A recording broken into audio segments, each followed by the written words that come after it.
Bonjour à tous et merci de nous retrouver pour l'intégrale de la revue de presse. Eh bien, nous sommes en compagnie du directeur des rédactions de Notre Voix, Guillaume Bateau.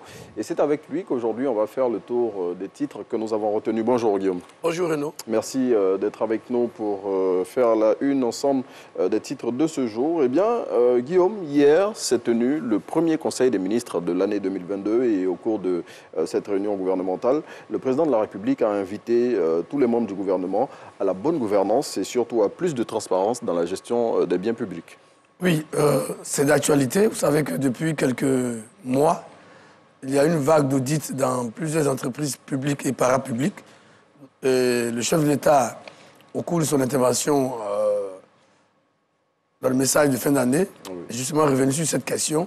Donc c'est tout à fait logique que pour ce premier conseil des ministres de l'année 2022, le président de la République insiste auprès de ses collaborateurs sur la nécessité de promouvoir la bonne gouvernance, sur la nécessité de promouvoir la transparence de la gestion des deniers publics, parce que cela ne donne pas toujours une très belle image aux populations qui cravachent dur pour gagner leur pain, d'apprendre que des milliards sont parfois détournés ou parfois mal utilisés.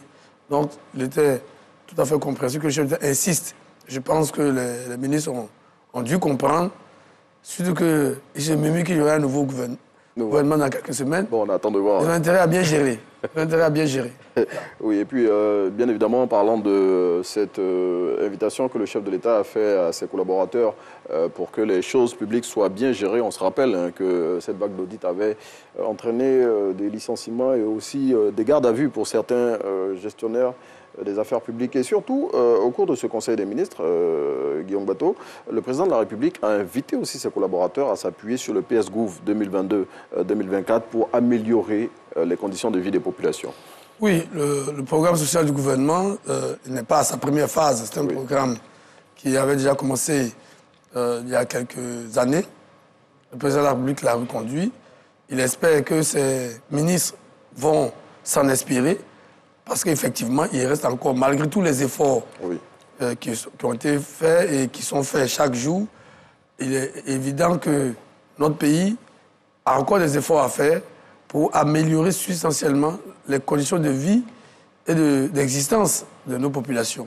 Donc le président de la République a insisté et c'est une bonne chose. Vous savez que malheureusement, il y a encore des problèmes d'eau potable, il y a encore des problèmes d'éducation. On a vu il y a quelques jours ici, on a parlé des congés anticipés, les problèmes de salles de classe, les routes dans les zones rurales qui ne sont pas toujours praticables. Il y a beaucoup de difficultés malgré les efforts. Donc le président de la République a insisté pour que l'aspect social soit pris en compte parce que cela touche au quotidien des populations. Les problèmes d'électricité, d'accès à l'eau potable, etc. Il faut espérer que de plus en plus de populations, de plus en plus d'Ivoiriens vont accéder à ces services sociaux de base. Oui, services sociaux de base aussi, à toutes les infrastructures dont il a parlé pendant son message à la Nation du 31 décembre. Et les ministres en chœur, avec le chef du gouvernement à leur tête, ont dit et ont promis au président de la République qu'il prendrait en compte toutes les recommandations qu'il a faites pour que, bien évidemment, les populations vivent dans de meilleures conditions. Je pense que les ministres ont bien intérêt. Ils ont bien intérêt à prendre en compte ce que le président de la République leur dit. Parce que quand on est ministre de la République, on est au service de la population. On est au service de ses concitoyens. Et chacun devrait mettre du sien dans le travail qu'il fait pour que les résultats soient probants. Je crois que les ministres, dans chacun de leurs domaines, doivent comprendre que le service public est très, très important et que l'État doit être vraiment au service des populations. Donc je pense que ils ont bien intérêt de dire aux chefs d'État qu'ils vont se mettre à la tâche. Parce qu'ils savent que les populations aujourd'hui, avec tous les moyens de communication, avec la réactivité qui peut être les leurs, sont prêtes à les sanctionner. Eh bien, en tout cas, pour parler comme l'Ivoirien lambda, on attend maintenant de les voir au pied du mur et puis ressentir tout cela sur le quotidien des populations. Et puis, Guillaume Bateau, pour refermer ce premier titre, il faut noter que le gouvernement a profité de l'occasion pour souhaiter les vœux, en tout cas les meilleurs, au président de la République et à son épouse. et puis aussi que l'année 2022, selon ce qu'ils ont dit, se passe dans les meilleures conditions pour eux. On passe à un autre titre, Guillaume Bateau, celui-là relatif à la sortie faite hier par le PDCI-RDA et le Parti des peuples africains, respectivement d'Henri Konan Bédié et de Laurent Gbagbo, qui ont exprimé des inquiétudes sur plusieurs questions, telles que le dialogue politique et la sortie récente du procureur de la République. Oui, j'allais dire que ce n'était pas une guerre, que des partis d'opposition dont les leaders ont été mis à l'index dans le cadre donc, des enquêtes qui ont été diligentées par le procureur de la République à la tête d'une unité spéciale de police en rapport avec les événements d'octobre 2020. Oui. Tout à fait normal de dire que ces partis politiques-là puissent réagir. Seulement, je pense qu'ils ont été un peu alarmistes. Nous sommes dans un contexte où des efforts ont été faits par le chef de l'État depuis le mois de novembre 2020, justement, avec la première rencontre avec le président Henri Konan Bédié, avec les mesures de décrispation qui se sont enchaînées, la libération de la plupart des leaders qui avaient été mis aux arrêts. Ensuite, les élections législatives qui sont passées dans les bonnes conditions. Il y a eu le dialogue politique après les événements d'octobre 2020, malheureusement avec le Premier ministre Ahmed Bakayoko, qui ont permis l'organisation des élections législatives, on dit inclusives, en mars 2021. Tout le processus de décrispation, la rencontre entre le président Ouattara et le président Gbagbo en juillet 2021, celle entre le président Ouattara et le président Afi en octobre 2021, et le début de la 5e phase du dialogue politique. Je pense que tous ces signaux devraient rassurer, même si... Et puis en plus, nous sommes dans un système où les pouvoirs sont séparés. Donc, oui, en fait, je veux dire... il n'y a pas d'inquiétude à se faire, je veux dire. J'entends bien ce que vous dites, mais ces partis-là disent que, je veux dire, le dialogue politique qui a été relancé le 16 décembre, aujourd'hui, il n'y a presque plus rien qui est dit là-dessus. Ils relèvent notamment le fait que pendant son message à la nation, le chef de l'État n'ait pas accordé, selon eux, une attention particulière à cette question-là. Donc, ils ont un peu raison quand même. Et puis, ils dénoncent aussi le timing de la conférence de presse du procureur de la République, à un moment où tout le monde s'attendait à la reprise du dialogue politique. Vous savez, moi, je ne suis pas un supporter du procureur de la République, mais je veux dire que si on est d'accord que nous sommes dans un système où les pouvoirs sont distincts, le procureur de la République, et lui-même l'a dit, il est magistrat, il donne une information à l'opinion pour dire voilà ce qui s'est passé. Je comprends. Nous sommes dans un contexte politique un peu volatile, où nous travaillons tous à la consolidation de la paix. Je comprends ces réactions, mais je pense que, comme je l'ai dit au départ, il ne faut pas être trop alarmiste. Il y a des signaux qui sont clairs, qui montrent que nous sommes dans une dynamique de réconciliation. Même ceux qui reprochent au chef de l'État ne vont pas insister. Mais quand même, quand on écoute son discours, il a beaucoup parlé de cohésion sociale, d'unité, de solidarité. Oui. Je crois que tout ça, c'est la trame. Bon, c'est le rôle des opposants de critiquer. Si vous refusez aux opposants de critiquer, bien évidemment. Celui qui est au pouvoir, c'est qu'il n'y a plus d'opposition.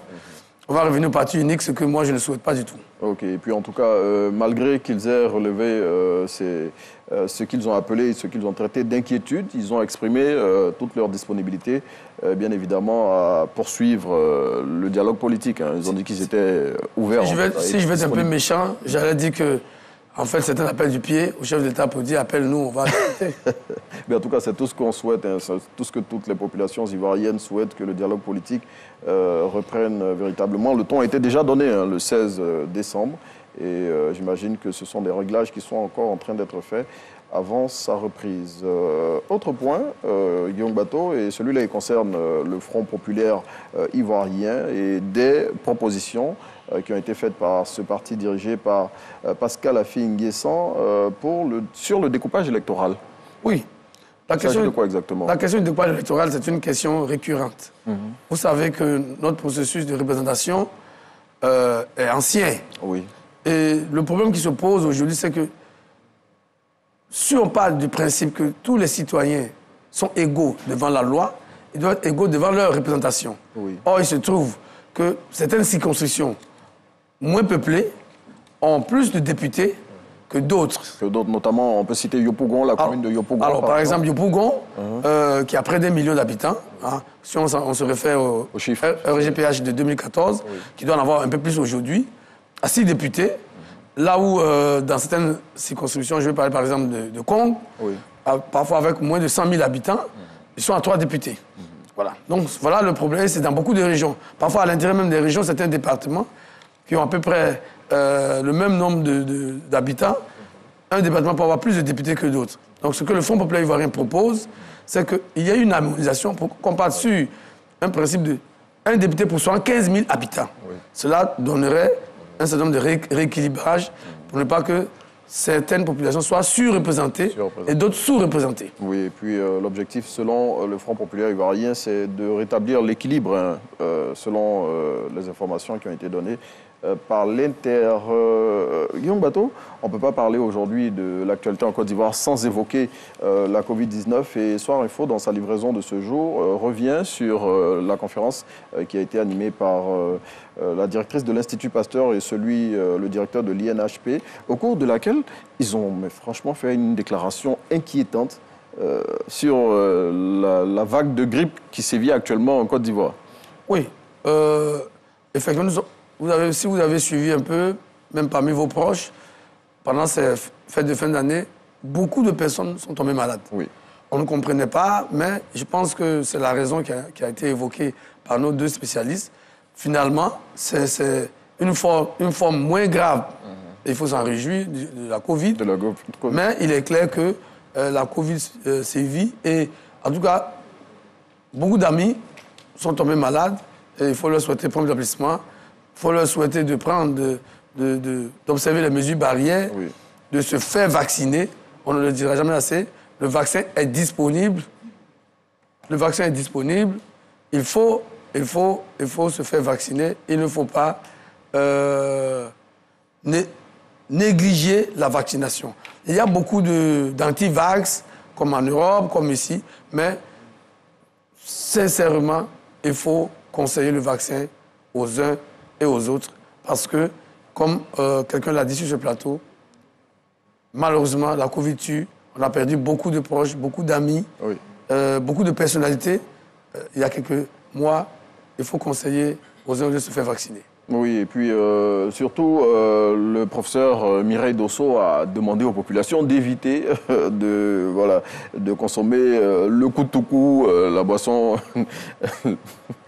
alcoolique locale ou encore le gingembre, et pensait que ces deux solutions-là peuvent permettre de combattre la Covid-19, contrairement aux croyances répandues, quoi. Oui, ça me fait un peu sourire. Les Ivoiriens, avec leur humour légendaire, ont tendance à banaliser, oui, les situations même les plus graves. Docteur Dosso a bien raison de leur dire qu'il faut se vacciner au lieu de se ruer vers les cabarets ou se ruer sur le gingembre. Le vaccin, l'observation des mesures barrières peuvent permettre d'éviter la Covid-19. Donc, pas de koutoukou, pas de gingembre, pas d'eau chaude. Il y a eu beaucoup oui, il y a eu... Oui. Vous savez, les Ivoiriens sont formidables. Mais il faut vraiment se vacciner. Le conseil qu'il faut donner à tout le monde, dans la famille, papa, maman, enfant, faites-vous vacciner. On a besoin de vous, la Côte d'Ivoire a besoin de vous. Oui, surtout que récemment, les cas de contamination à la Covid-19 ont grimpé, mais d'une façon assez inquiétante. Et le professeur Beignet Bivreau, justement, de l'Institut d'hygiène, a recommandé, comme vous le disiez tout à l'heure, aux populations d'aller se faire vacciner. Dans les centres, c'est gratuit. Il y a des gens qui ne le savent pas. Ça, il faut le dire, hein, c'est gratuit. Il faut aller se faire vacciner. Guillaume Bateau, je veux dire... autre chose qu'on pourrait ajouter pour les populations, je pense qu'il y a un sujet... D'abord, leur souhaiter une bonne heureuse année 2022, oui, moins de maladies, se faire vacciner, en moyenne toute la famille se faire vacciner, être prudent sur les routes et espérer que nous allons avoir une année 2022 fructueuse, parce que la Côte d'Ivoire a beaucoup de défis, et elle a besoin de tous ses enfants vivants et en bonne santé. C'est ce qu'on pourrait souhaiter. Merci pour ces vœux. Je rappelle de Guillaume Bateau, directeur des rédactions de Notre Voix. Et avant de refermer ce numéro de la revue de presse, sachez que c'est le 5 février 2022 que sera inhumé Laurent Dona Fologo, ancien président du Conseil économique et social, ancien ministre, qui est décédé le 5 février 2021. Et l'annonce a été faite dans l'Inter de ce jour. Merci de nous avoir suivis. On se retrouve tout à l'heure, pour ma part en tout cas, pour l'info continue. D'accord, à tout à l'heure. Vous nous glacez un peu avec ces dernières informations.